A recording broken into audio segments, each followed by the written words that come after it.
Yung mister ko ay naglilinis ng snow. So ganun po dapat ang iyong suot kapag ikaw ay nandito sa napakalamig na ito. Ayan po.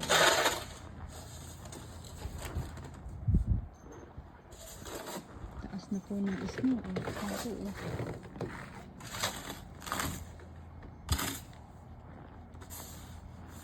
Yan po ang proper na kailangan suot para hindi ka lamigin.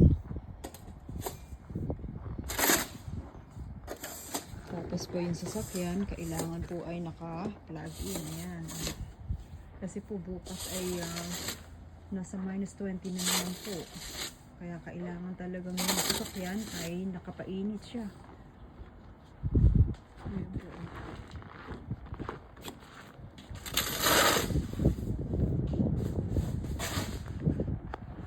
Puting-puti po dito sa Canada. Ayan, puting-puti ang kapaligiran.